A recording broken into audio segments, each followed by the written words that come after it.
बिस्मिल्लाहिर्रहमानिर्रहीम। इक़रा बिस्मि रब्बिकल्लज़ी खलक़।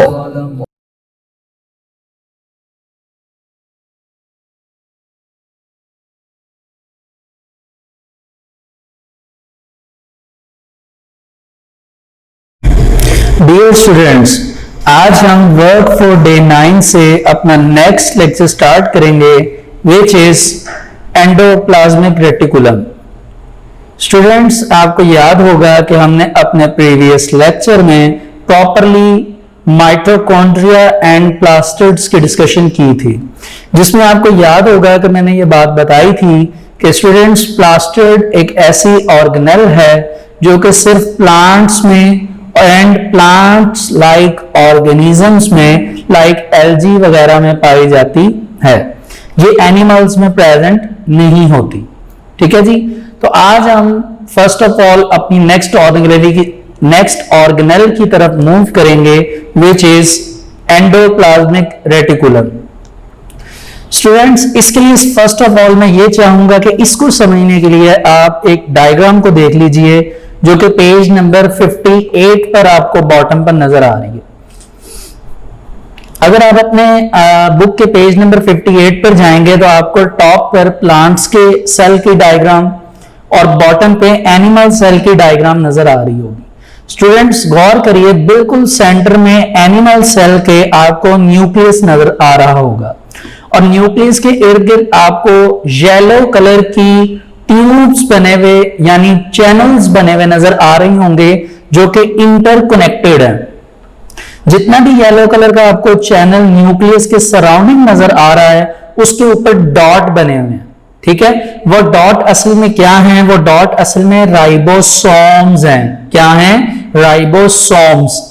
ठीक हो गया जी। और आपको न्यूक्लियस के राइट साइड पे नजर आ रही होंगी वही लाइट येलो कलर की ट्यूब्स, लेकिन उसके ऊपर राइबोसोम्स नहीं है। ऐसा ही है असल में स्टूडेंट्स, ये न्यूक्लियस के सराउंडिंग आपको कह लीजिए कि चैनल्स नजर आ रहे हैं और न्यूक्लियर इनवेलप के करीब जो चैनल्स नजर आ रहे हैं राइट एंड लेफ्ट साइड पे, ये असल में ओवरऑल जो है ये एंडोप्लाज्मिक रेटिकुलम है। ये ओवरऑल क्या है? Endoplasmic reticulum. पहले आप इनके बारे में कुछ सुन लीजिए, इसकी टाइप्स के बारे में सुन लीजिए, फिर आप डायग्राम को एक नजर दोबारा देखिएगा। तो फर्स्ट ऑफ ऑल ये बात क्या हुई? ये हुई कि व्हाट इज एंडोप्लाज्मिक रेटिकुलम। पहली बात, इसको एक सिंबल से रिप्रेजेंट किया जाता है which is E capital and R is also capital, which stand for endoplasmic reticulum. Then the question is what is endoplasmic reticulum? तो इसका आंसर स्टूडेंट ये है कि endoplasmic reticulum are the interconnected channels. ये क्या होते हैं? इंटरकनेक्टेड चैनल्स जो एक दूसरे के साथ कनेक्ट होते हैं। ठीक है, और ये एक्सटेंड होते हैं। एक्सटेंड का मतलब फैले हुए होते हैं। कहां से कहां तक? सेल मेम्ब्रेन से लेकर न्यूक्लियर इनवेलप तक। न्यूक्लियर इनवेलप तक ये क्या होते हैं? स्प्रेड हुए होते हैं। मैंने अभी आपको ये दिखाए हैं एंडोप्लाज्मिक रेटिकुलम। ठीक है जी। तो ये ओवरऑल सेल के अंदर कह लीजिए एक हिसाब से न्यूक्लियर इनवेलप से लेकर सेल मेम्ब्रेन तक, जिसको प्लाज्मा मेम्ब्रेन भी कहते हैं, वहां तक स्प्रेड हुए होते हैं। ठीक है जी। और इसकी दो टाइप्स हैं स्टूडेंट्स। एक को नाम देते हैं हम स्मूथ एंडोप्लाज्मिक रेटिकुलम और दूसरी टाइप का नाम है स्टूडेंट्स रफ एंडोप्लाज्मिक रेटिकुलम। जिस तरह आपने देखा कि ऊपर स्टूडेंट्स हमने एंडोप्लाज्मिक रेटिकुलम को स्पेसिफिक कह लीजिए कि सिंबलाइज किया वर्ड से, इसी तरह इनको भी करेंगे। आप स्मूथ का पहला वर्ड, एंडोप्लाज्मिक का फर्स्ट वर्ड और रेटिकुलम का फर्स्ट वर्ड ले लीजिए, इनको कंबाइन करिए तो बन जाएगा SER, means smooth endoplasmic reticulum. इसी तरह RER यानी क्या बन जाएगा आपके पास? Rough endoplasmic reticulum. ठीक हो गया जी। तो ये असल में आपके पास दो टाइप्स हैं। First is the smooth and second is the rough endoplasmic reticulum. ठीक हो गया जी। अब इनकी नेम्स की बेस पर इनकी कुछ एक्सप्लेनेशन है, उसकी हम बात आगे डिस्कस करने जा रहे हैं। ठीक है जी। सबसे पहले तो इनकी एक्सप्लेनेशन के लिए हम ऊपर इनकी एक्सप्लेनेशन की बात कर लेते हैं। अब हमें इनके सिंबल्स का पता चल चुका है। हम पहले बात करेंगे SER, RER। असल में दो टाइप्स, हम पहले बात RER से स्टार्ट करेंगे। ठीक है। अब RER क्या चीज है स्टूडेंट्स, आप देख सकते हैं इसके नाम से पता चल रहा है रफ। रफ का मतलब क्या है कि इसकी जो सरफेस है वो रफ होती है। उसकी वजह क्या होती है, जैसा कि मैंने आपको बताया कि न्यूमेरियस अमाउंट ऑफ राइबोसोम्स, कि इसके ऊपर बहुत ज्यादा राइबोसोम्स पड़े होते हैं। इसकी आप कह लीजिए जो चैनल्स हैं रफ एंडोप्लाज्मिक रेटिकुलम पर, उस पर बहुत ज्यादा राइबोसोम्स पड़े होते हैं। और राइबोसोम्स क्या है आपको पता है, ये इटसेल्फ एक ऑर्गेनेल है, जिसके बारे में हम पहले भी डिस्कस कर चुके हैं कि राइबोसोम्स का एक ही फंक्शन है, और वो फंक्शन क्या है सॉरी, प्रोटीन सिंथेसिस। वो फंक्शन क्या है, protein synthesis. It means that कि आप ये कह सकते हैं कि रफ एंडोप्लाज्मिक रेटिकुलम जो है वो अपने ऊपर राइबोसोम्स को रखती है, और उन्हीं राइबोसोम से क्या होता है, अबंडेंट अमाउंट ऑफ प्रोटीन जो है वो प्रिपेयर होती है। ठीक है जी। और ये बात आपको पता है कि राइबोसोम्स कैसे प्रोटीन तैयार करवाते हैं। जब हमने राइबोसोम्स का टॉपिक डिस्कस किया था तो मैंने 3 टाइप्स जो थी राइबोसोम्स की आपको बताई थी कि फर्स्ट इज दी राइबोसोम्स जो हैं वो प्रोटीन तैयार करवाते हैं लेकिन आरएनए के थ्रू। तो आरएनए के मैंने असल में आपको 3 कंपोनेंट्स बताए थे। First is the messenger RNA which is called mRNA. Second is the capital RNA, mean to say ribosomal RNA, and the third is the tRNA. T stand for transfer RNA. ठीक है। Hopefully आपने वो lecture copy भी किया होगा और उस lecture को आप एक नजर जाकर देख सकते हैं, तो वो आपको पूरा कॉन्सेप्ट समझ आ जाएगा कि कैसे प्रोटीन सिंथेसिस होती है और सेल के इनसाइड या आउटसाइड किसी भी प्लेस पर उसको भिजवाना है तो वो कैसे जाएगी। ठीक है जी। बहरहाल अभी हमारा यहाँ पर टॉपिक था रफ एंडोप्लाज्मिक रेटिकुलम का, और उसका फंक्शन हमने देख लिया कि उसकी सरफेस रफ होती है। रीजन उसकी बॉडी के ऊपर, उसकी स्टेक्स के ऊपर क्या मौजूद होते हैं, राइबोसोम्स। ठीक है जी, जो कि क्या करवाते हैं, प्रोटीन सिंथेसिस। अब मूव करिए स्मूथ एंडोप्लाज्मिक रेटिकुलम। तो इसके नाम से पता चल रहा है कि इसके ऊपर राइबोसोम्स लैक होते हैं, मतलब राइबोसोम्स की कमी होती है, इसके ऊपर राइबोसोम्स नहीं होते। तो सवाल यह है कि ये करता क्या है। तो स्टूडेंट्स इसके 2 फंक्शन है।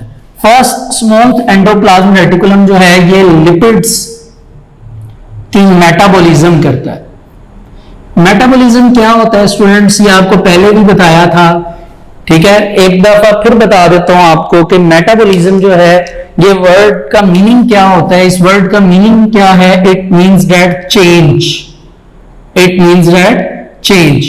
और मेटाबॉलिज्म की फर्दर 2 टाइप्स हैं। कितनी टाइप्स हैं, 2।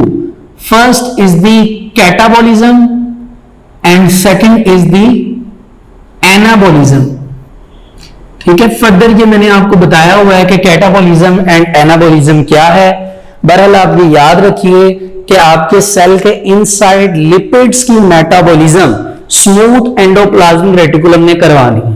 और कोई भी मटेरियल है जिसको सेल के कह लीजिए एक पॉइंट से दूसरे पॉइंट तक ले जाना है, सेल के इनसाइड से आउटसाइड ले जाना है, उसकी ट्रांसपोर्टेशन भी उस मटेरियल की स्मूथ एंडोप्लाज्मिक रेटिकुलम ही करवाते हैं। ठीक हो गया जी। दूसरा फंक्शन क्या है स्टूडेंट्स इसके अलावा स्मूथ एंडोप्लाज्मिक रेटिकुलम का, तो वो फंक्शन असल में है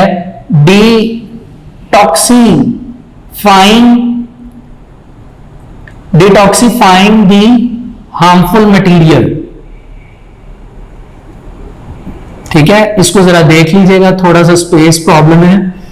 डिटॉक्सिफाइंग दी हार्मफुल मटेरियल, यानी जितना भी हार्मफुल मटेरियल है, जो भी आप कह लीजिए कुछ केमिकल सेल के अंदर आते हैं जो सेल को खराब करते हैं या सेल की ऑर्गेनेल्स को खराब करते हैं, उनकी डिटॉक्सिफिकेशन करवाना, यानी उनको सेल में से निकालना, उनको डिटॉक्सिफाई करना, ये फंक्शन किसका है, स्मूथ एंडोप्लाज्मिक रेटिकुलम का। तो इससे पता चला कि smooth and rough endoplasmic reticulum जो है, ये दोनों जो हैं ये मिलकर एक स्पेसिफिक इंटर कनेक्टेड चैनल्स बना रही हैं। और जैसा कि शुरू में कहा गया कि ये चैनल्स जो हैं ये सेल मेम्ब्रेन से न्यूक्लियर इन्वेलप तक एक्सपोज हुए हैं या स्प्रेड हुए हैं, जिन्होंने आपके सेल के अंदर रहकर बहुत इंपॉर्टेंट क्या परफॉर्म करना है, फंक्शन। अब आप बुक के पेज नंबर 58 पे इजी होकर देखिए तो आपको न्यूक्लियस के सराउंडिंग एक जगह न्यूक्लियस के बिल्कुल लेफ्ट साइड पे रफ एंडोप्लाज्मिक रेटिकुलम लिखा नजर आ रहा होगा, और फिर न्यूक्लियस के ऊपर देखिए राइट साइड पे जाएंगे तो आपको स्मूथ एंडोप्लाज्मिक रेटिकुलम लिखा नजर आ रहा होगा। तो ये असल में एंडोप्लाज्मिक रेटिकुलम की टाइप्स हैं। अब आप स्टूडेंट्स इसको प्रॉपर्ली इस डायग्राम को देखने के लिए पेज नंबर 63 पर आ जाइए। ये असल में डायग्राम है जो आपको नीचे नजर आ रही है।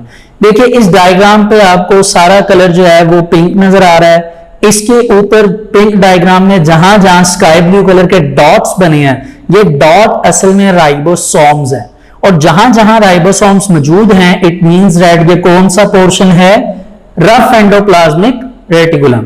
और जिस पर राइबोसोम्स नहीं है, लैकनेस ऑफ राइबोसोम्स है, वो कौन सा पोर्शन है, वो है स्मूथ एंडोप्लाज्मिक रेटिकुलम। ठीक हो गया जी।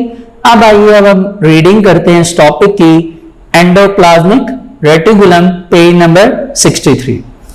Endoplasmic reticulum is a network of interconnected channels that extend from cell membrane to nuclear envelope। ये बात हम पहले डिस्कस कर चुके हैं, अब हम आगे मूव करते हैं। इसकी टू टाइप्स हैं। पहली है रफ एंडोप्लाज्मिक रेटिकुलम। इस सो नेम्ड, इसका ऐसा नाम इसलिए है बिकॉज क्योंकि of its rough appearance due to numerous ribosomes that are attached to it. ठीक है, बहुत ज्यादा राइबोसोम्स हैं जो इसके साथ अटैच हुए होते हैं। Due to the presence of ribosomes, rough endoplasmic reticulum serves a function in protein synthesis. तो ये देखिए कितना सिंपल से फंक्शन है, सिंपल सी बात है जो कि होपफुली आपको पता है। अब आगे मूव करते हैं एससीआर यानी स्मूथ एंडोप्लाज्मिक रेटिकुलम की तरफ। तो इसके बारे में लिखा हुआ लैक्स राइबोसोम, कि उसके ऊपर राइबोसोम्स की कमी होती है।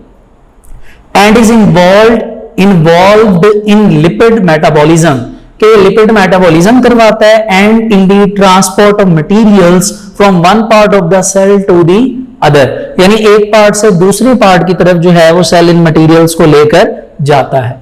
उन मटेरियल में लिपिड्स भी हो सकते हैं, इस वजह से मैंने इसको फर्दर एक्सप्लेन नहीं किया। मोस्टली कोई भी मटेरियल हो सकता है, लेकिन उसमें लिपिड्स भी आ सकते हैं, कार्बोहाइड्रेट्स भी हैं, प्रोटीन्स भी हैं, और भी बहुत कुछ हो सकता है। ठीक है, इसलिए उन्होंने वर्ड मटेरियल्स का लिखा है। ठीक है, it also detoxifies the harmful chemicals that have entered the cell। detoxifies मतलब के जो harmful chemicals हैं उनको निकालना। मैंने यहां पे detoxifying लिख दिया है तो वर्ड फाइज है। ठीक है, डिटॉक्सीफाइज। ठीक हो गया जी। तो ये स्टूडेंट्स आपका एंडोप्लाज्मिक रेटिकुलम का एक आर्टिकल था। इसके साथ एक और ऑर्गेनेल है स्टूडेंट, उसकी हम डिस्कशन करेंगे जो कि पेज नंबर 64 पर है, जिसका नाम है गोल्जी अपरेटस। क्या नाम है? Golgi apparatus. First of all Camillo Golgi वो साइंटिस्ट थे जिन्होंने इसकी डिस्कशन की और इसको डिस्कवर भी किया। ठीक है, और इनकी डायग्राम आपको नीचे बनी नजर आ रही होगी कैमिलो गोल्जी की।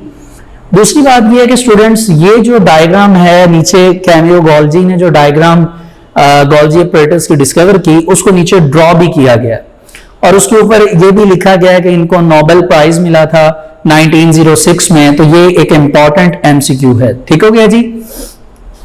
अब जरा इसकी एक्सप्लेनेशन पर जाने से पहले आप इस डायग्राम को समझने की कोशिश करिए कि व्हाट इज गोल्जी अपरेटस।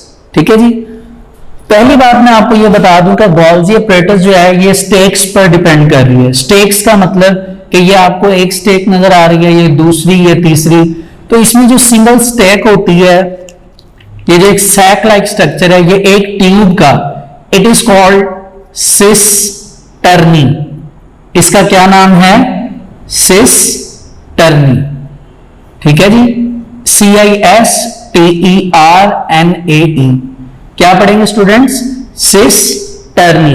तो ये जो एक ट्यूब है जिसको एक स्टेक कहा जा रहा है, इट इज सिस्टर्नी, और जितनी सिस्टर्नीज आपको नजर आ रहा है ये स्टेक ओवर ईच अदर है, यानी एक दूसरे के ऊपर पड़ी हुई है। तो ये जो कंप्लीट सेट है यहां से लेकर यहां तक, ये सारा सिस्टर्नी का, it is called Golgi apparatus,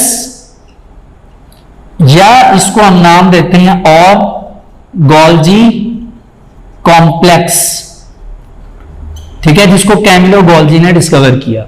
ठीक हो गया। दूसरी बात स्टूडेंट्स, ये प्लांट्स एंड एनिमल्स दोनों में ये ऑर्गेनल पाई जाती है। एंड तीसरी बात इसमें होता क्या, देखिए रफ एंडोप्लाज्मिक रेटिकुलम, इसके बारे में अभी पढ़कर आए हैं कि इसका फंक्शन क्या होता है। इसके ऊपर राइबोसोम्स पड़े होते हैं और राइबोसोम्स का काम क्या होता है? Protein synthesis. जैसी प्रोटीन सिंथेसिस होती है तो RER एक वेजिकल बना लेता है, एक छोटा सा वेजिकल जो मैंने आपके सामने बनाया है। ये इस वेजिकल के अंदर अब क्या चीज पड़ी हुई है? प्रोटीन। लेकिन इस वेजिकल को प्रॉपर मजीद कह लीजिए कि प्रोटेक्शन देने के लिए और इसको एक जगह से दूसरी जगह ले जाने के लिए यहां पर फंक्शन करेगा cisternae, which is the part of Golgi apparatus. सारे सिस्टर्नी इस वेजिकल को अपने अंदर से ट्रांसपोर्ट करेंगे one by one. Her stack से ये हर स्टैक से ये RER वेजिकल जो है वो ट्रेवल करेगा। लेकिन जैसे ये रफ एंडोप्लाज्मिक रेटिकुलम का वेजिकल गोल्जी अपरेटस में एंटर हो जाएगा तो अब ये उसका पार्टिसिपेट बन जाएगा, उसका हिस्सा बन जाएगा। तो जब ये वेजिकल इसमें एंटर हो चुका होगा तब इसको हम नाम देंगे गोल्जी वेजिकल। Golgi vesicle. तो RER वेजिकल जो है वो वो कन्वर्ट हो जाएगा गोल्जी वेजिकल में। ठीक है। अब गोल्जी वेजिकल के अंदर जाहिर सी बात है प्रोटीन है, वो ट्रेवल करेगी इन सारे की सारी स्टेक्स के ऊपर से, यानी सिस्टर्नी के ऊपर से। अब जो इसमें मटेरियल मौजूद है यानी प्रोटीन, अब ये जो मैंने नीचे मेम्ब्रेन ये बनाई हुई है, दिस इज सेल मेम्ब्रेन। ये क्या है? Cell membrane. अब गोल्जी वेजिकल के थ्रू जो मटेरियल आ रहा है या तो वो इधर सेल के इनसाइड ही रुक जाएगा अगर इधर रिक्वायरमेंट है प्रोटीन की, अगर नहीं तो सेल से बाहर जाने के लिए आप ये देख रहे हैं कि यहां पर सिक्रीशन हो रही है। सिक्रीशन मीन टू से कि इस गोल्जी वेजिकल में से मटेरियल जो है ये सेल के बाहर आ रहा है। ये आपके सामने ये मैंने मटेरियल ड्रॉ कर दिया, ये मटेरियल सेल के बाहर आ गया, इसको हम कहेंगे कि इसकी सिक्रीशन हो चुकी है। और ये जो मटेरियल है ये आउटसाइड ऑफ द सेल आ चुका है और उसकी रीजन ये है कि इसकी रिक्वायरमेंट सेल के बाहर है, इस वजह से ये सेल के बाहर आया।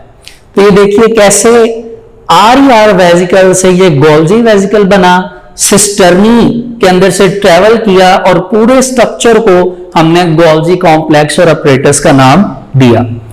ठीक है जी। तो आइए अब हम इसे रीड कर लेते हैं। Golgi apparatus, page number 64।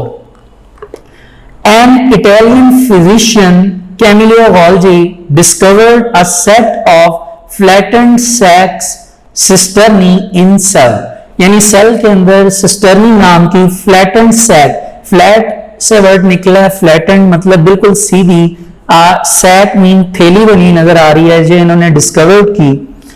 In this set many cisternae are stacked over each other. अब आपको नजर आ रहा है कितनी ज्यादा सिस्टर्नी जो है वो एक दूसरे के ऊपर स्टेक की गई है, मतलब अटैच है, एक दूसरे के ऊपर पड़ी हुई है। ठीक है। The complete set of cisternae is called Golgi apparatus और गोल्जी कॉम्प्लेक्स। इसका जो कंप्लीट सेट है it is called Golgi complex. It is found in both plant and animal cells. ठीक है जी। It modifies molecules coming from RER and pack them into a small membrane bound sac called Golgi vesicle। ठीक हो गया। यानी बाहर से कोई भी RER वेजिकल ट्रेवल कर रहा था सेल के अंदर, तो जो सिस्टर्नी है वो उस वेजिकल को अपनी तरफ लाएगा, वो वेजिकल उस सिस्टर्नी में एंटर होगा। जैसे ही एंटर होगा तब वो RER वेजिकल जो है वो गोल्जी वेजिकल बन जाएगा क्योंकि उसका पार्ट बन चुका है। और उस गोल्जी वेजिकल के अंदर प्रोटीन मौजूद है। क्या मौजूद है? प्रोटीन। क्यों? RER के ऊपर राइबोसोम पड़े होते हैं और राइबोसोम के अंदर क्या चीज बनती है? प्रोटीन। ठीक हो गया जी? Golgi vesicles. These sacs can be transported to various locations in cell. Cell की डिफरेंट लोकेशंस पर जहां पर रिक्वायरमेंट है, नीड है, वहां पर इनको भेजा जाता है। और to it exterior mean outside भी भेजा जा सकता है, लेकिन उसके लिए किस फॉर्म में जाता है? In the form of secretions. In the form of secretions, यानी सिक्रीशन की फॉर्म में वो जाता है। तो आप देख सकते हैं नीचे डायग्राम में प्रॉपर एक मेथड के थ्रू उन्होंने उसको ट्रेवल कर कर बताया है और प्रॉपरली ये बात दिखाई है। अगर आप देखें डायग्राम में तो अपने लेफ्ट साइड पे टॉप पर देखिए वेजिकल फ्रॉम RER लिखा हुआ है, जो कि व्हाइट कलर वेजिकल है। लेकिन जैसे ही वो एंटर हो रहा है गोल्जी वेजिकल, गोल्जी अपरेटस की सिस्टर्नी में, उसकी स्टेक में, तो आप देख सकते हैं कि नीचे उसका ब्लू कलर बन चुका है वेजिकल का ब्लू कलर हुआ है। इट मींस दैट ये अब RER वेजिकल नहीं है, बल्कि अब ये गोल्जी वेजिकल है। क्या है? Golgi vesicle. और ये अब ट्रैवल करेगा, करते करते आप देख सकते हैं या तो इनसाइड यूज होगा या आउटसाइड यूज होगा सेल के। तो यही बात आपको यहां पर बताई कि या तो ये इनसाइड अगर इसकी रिक्वायरमेंट है यहां पर, नहीं तो आउटसाइड जो है वो सिक्रीशन के थ्रू, यानी सिक्रीशन होगी और आउटसाइड ये आकर प्रोटीन जो है इसकी जहां भी जरूरत होगी वहां पर इसको यूज किया जाएगा। ठीक है जी? तो स्टूडेंट्स यहां तक ये गोल्जी अपरेटस का भी हमारा टॉपिक कंप्लीट होता है। आपने देखा कैसे आज हमने दो ऑर्गेनेल्स की डिस्कशन की और इन्हें अच्छी तरह समझा। आज का स्टूडेंट्स हमारा वर्क फॉर डे 9 यहां तक कंप्लीट होता है। काइंडली इसमें से आप एमसीक्यू सेपरेट करिए, बहुत इंपॉर्टेंट एमसीक्यूज हैं इसमें। जैसे अभी आपने देखा एक एमसीक्यू है कि एमसीक्यू ऐसे आ सकता है कि Golgi apparatus is found in dash. अब आ सकता है नीचे आपके पास जो कह लीजिए एमसीक्यू में ऑप्शंस हैं वो आ सकती हैं animal, plants, both of these, none of these. तो इस तरह करके आप इनमें से एमसीक्यू जो है वो सेपरेट करिए। आज हमारा वर्क फॉर डे 9 यहां तक कंप्लीट होता है। Thank you so much. बिस्मिल्लाहिर्रहमानिर्रहीम। डियर स्टूडेंट्स, आज हम वर्क फॉर डे 10 से अपना नेक्स्ट लेक्चर स्टार्ट करेंगे विच इज लाइसोसोम्स।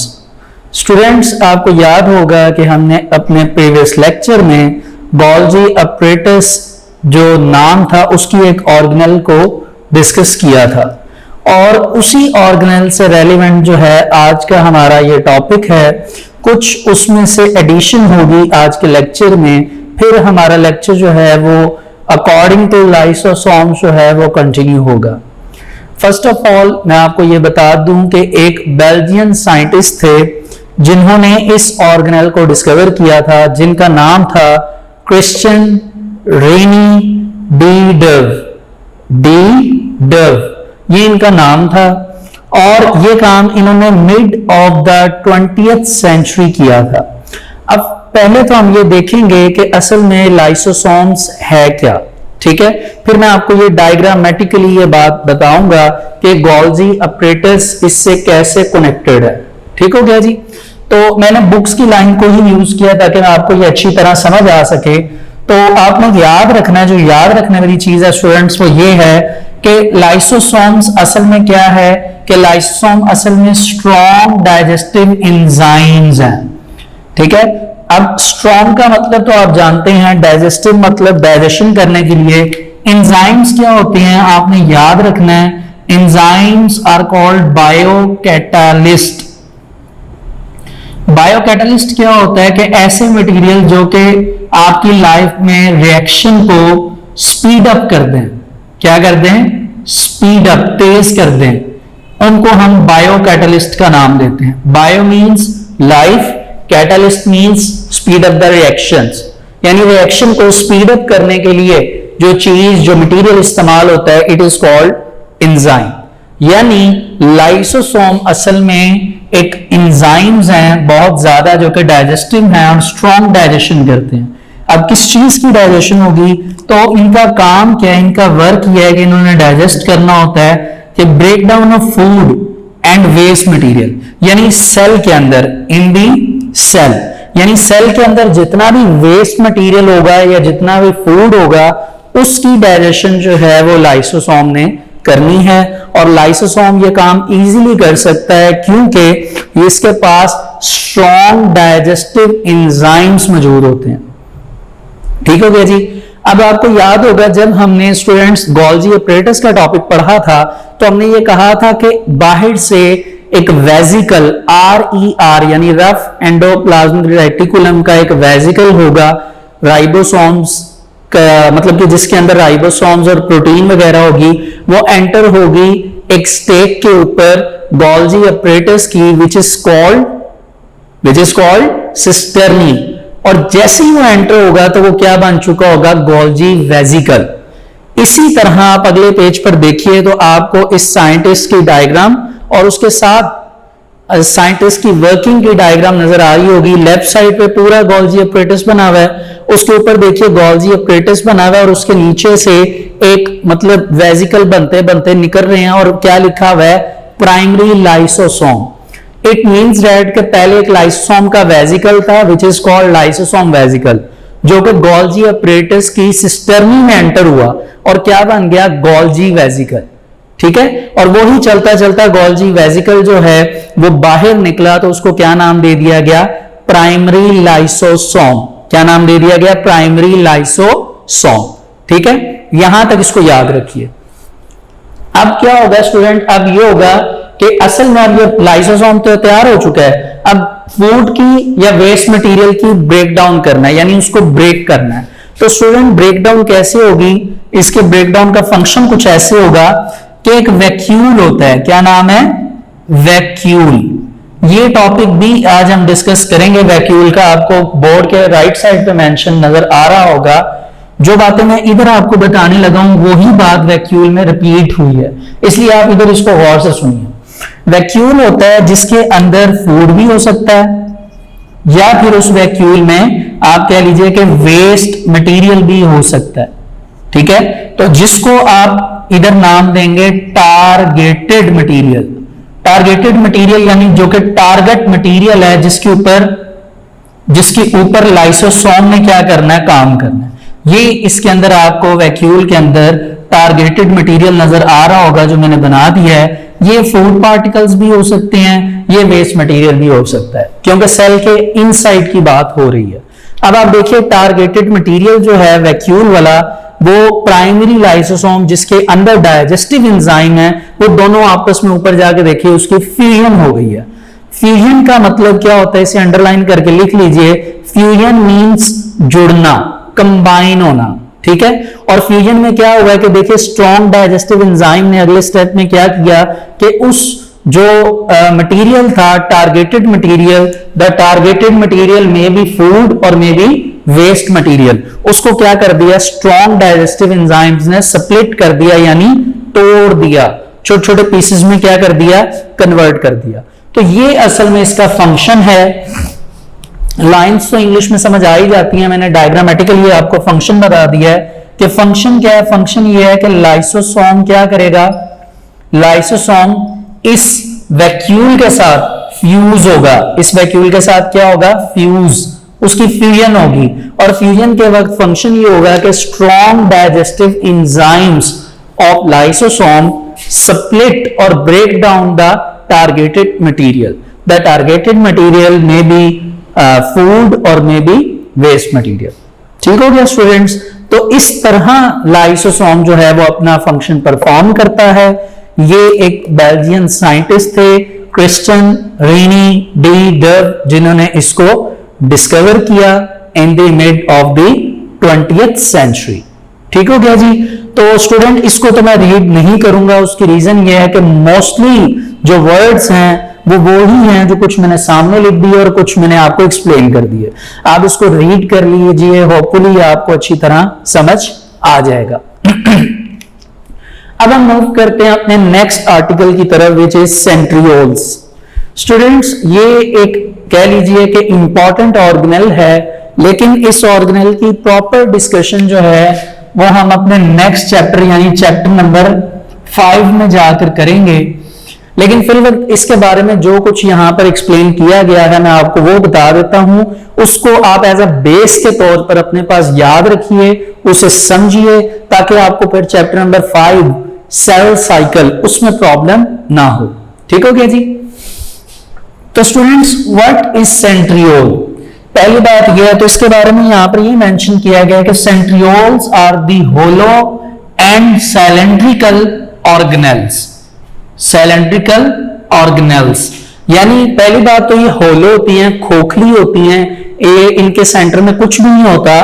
दूसरी बात इनकी शेप कैसी होती है? सिलेंड्रिकल। सिलेंड्रिकल यानी सिलेंडर की तरह होती है। ठीक है।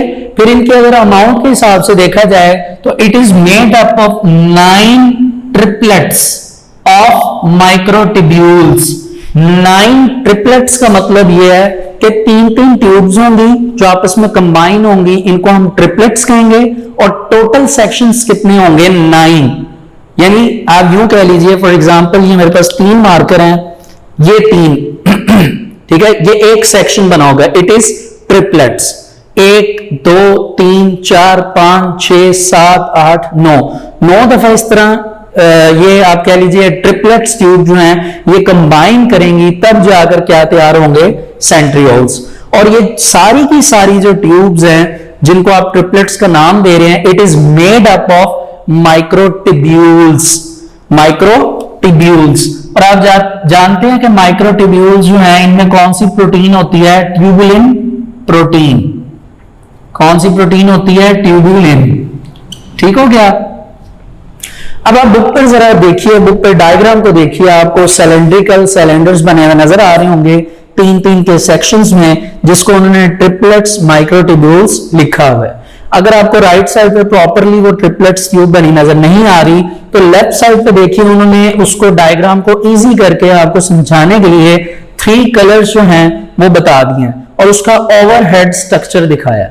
अब आप उन्हें काउंट कर सकते हैं, वो 3 ट्यूब्स के सेक्शंस होंगे जो कंबाइन हुए हैं और टोटल 9 उसकी आप कह लीजिए फॉर्मेशन होगी, 9 अमाउंट होगी 3 ट्यूब्स की। अब मैंने जो सामने डायग्राम बनाई है वो असल में ये डायग्राम नहीं है, मैं थोड़ा सा आपको सेंट्रियोल के बारे में बताना चाहता हूं। तो मैंने वो डायग्राम बनाई है जिससे मैं आपको एक्सप्लेन कर सकूं कि व्हाट इज सेंट्रियोल। ठीक है। तो असल में स्टूडेंट ये एक सेल की डायग्राम है, ये असल में सेल मेम्ब्रेन है और इस सेल मेम्ब्रेन के अंदर पड़ा ये न्यूक्लियस है। ठीक है। असल में आपको ये बताना चाहता हूं कि what is the location of centrioles. तो स्टूडेंट्स असल में the location of the centrioles is inside the cell but outside the cell membrane, यानी सॉरी न्यूक्लियर इन्वेलप या न्यूक्लियर मेम्ब्रेन, यानी न्यूक्लियस की जो इन्वेलप होती है जिसको न्यूक्लियर मेम्ब्रेन कहते हैं उससे बाहर, लेकिन सेल मेम्ब्रेन के इनसाइड ये आपको नजर आ रहे होंगे, ये असल में क्या है? सेंट्रियोल्स। लेकिन जो कंप्लीट सेट होता है सेंट्रियोल का, यानी एक से ज्यादा, उस सेट को हम नाम देते हैं सेंट्रोसोम्स। तो आपको अगर थोड़ा सा आप इसको और से देखिए जूम इन करके तो आपको नजर आ रहा होगा ये 2 सेक्शन मैंने बनाए हैं सेंट्रियोल के, क्योंकि ये जाहिर सी बात है हमें अपनी नेकेड आई से नजर नहीं आएंगे, ये ऑर्गेनेल्स हैं। तो इन ऑर्गेनेल को आप डायग्राम को बुक पर देखिए और उसी को एक छोटी सी स्ट्रक्चर में मैंने यहां पर बनाया है जो कि आपके सामने बना हुआ है। अब ये जो कलेक्टिवली सेंट्रियोल्स हैं यानी उनका जो पेयर होता है उसको हम क्या नाम देंगे? सेंट्रोसोम्स। क्या नाम देंगे? सेंट्रोसोम्स। ठीक हो गया। अब आते हैं इसके फंक्शन की तरफ। तो स्टूडेंट्स सेंट्रियोल्स का या सेंट्रोसोम्स का फंक्शन ये है कि ड्यूरिंग सेल डिवीजन, जब सेल की डिवीजन हो रही होती है उस डिवीजन के दौरान जब जैसे ही सेंट्रोसोम्स आते हैं तो इनका फंक्शन यही होता है कि इन्होंने स्पिंडल फाइबर्स को बनाना होता है। स्पिंडल फाइबर्स क्या है स्टूडेंट्स? तो स्पिंडल फाइबर्स असल में एक टाइप ऑफ प्रोटीन है, ये प्रोटीन की एक किस्म है, it is the type of protein. इसी प्रोटीन से आप कह लीजिए सीलिया और फ्लैजेला या flagellum which is the singular of flagella, ये जनरेट होते हैं। इसके अलावा इसका प्रॉपर फंक्शन स्पिंडल फाइबर का हम 5 चैप्टर में जाकर डिस्कस करेंगे कि कैसे स्पिंडल फाइबर्स जो हैं ये न्यूक्लियस के अंदर मौजूद जो क्रोमोसोम हैं उस क्रोमोसोम के ऊपर जाकर अटैच होते हैं और प्रॉपर फंक्शनिंग होती है। होपफुली जब हम 5th चैप्टर की डिस्कशन करेंगे और वहां पर जब सेंट्रियोल्स की एक्सप्लेनेशन आएगी तो मैं आपको रिकॉल करवाऊंगा कि स्टूडेंट्स याद करिए हमने 4th चैप्टर पे फला लोकेशन पर हमने सेंट्रियोल्स का टॉपिक डिस्कस किया था। अभी आप सिर्फ ये बेस याद रखिए कि what is the function of centrioles. The function of centrioles is the formation of spindle fibres. किसका काम है, इसका फंक्शन है कि इसने स्पिंडल फाइबर्स की फॉर्मेशन करनी होती है। ठीक हो गया जी। आज ही अब हम इसे रीड करते हैं सेंट्रियोल्स को। Animals and many unicellular organisms have hollow and cylindrical organelles known as centrioles. Each centriole is made of 9 triplets of microtubules made up of tubulin protein. ये वही बात है जो मैंने आपको अभी थोड़ी देर पहले एक्सप्लेन की है। अब इसकी लोकेशन बता रहे हैं वो कि animal cell have 2 centrioles located near the exterior surface of nucleus. Exterior mean outside. तो ये देखिए ये न्यूक्लियस है तो इसके आउटसाइड सरफेस पर क्या पड़े हैं, 2 सेंट्रियोल्स पेयर में। और अगली लाइन में उन्होंने लिखा हुआ है कि वी 2 पेयर्स उस 1 पेयर ऑफ सेंट्रियोल को क्या नाम देते हैं, सेंट्रोसोम्स। तो आगे देखिए the 2 centrioles are collectively called a centrosome. ठीक हो गया। आगे स्टूडेंट्स इसका फंक्शन है, their function is to help in the formation of spindle fibers during cell division। आपको मैंने यही बात बताई। इसके अलावा कुछ सेल्स में सेंट्रियोल्स कैसे काम करते हैं, as in the formation of cilia and flagellum, या फ्लैजेला उसका प्लूरल वर्ड है। ठीक है, तो यही बात मैंने आपको यहां पर सेंट्रियोल्स के बारे में एक्सप्लेन की है। इसमें बहुत इंपॉर्टेंट एमसीक्यूज हैं स्टूडेंट्स, उनको आपने सेपरेट करना है और उन्हें अच्छी तरह क्या करना है, याद करना है। इसके साथ आज हमारी लास्ट ऑर्गेनल है विच इज वैक्यूल्स। वैक्यूल्स के बारे में अगर हम डिस्कशन करें तो ये बड़ा ही सिंपल सा टॉपिक है, ये रीडिंग में कवर होगा, लेकिन उससे पहले कुछ बातें आपको पता होनी चाहिए।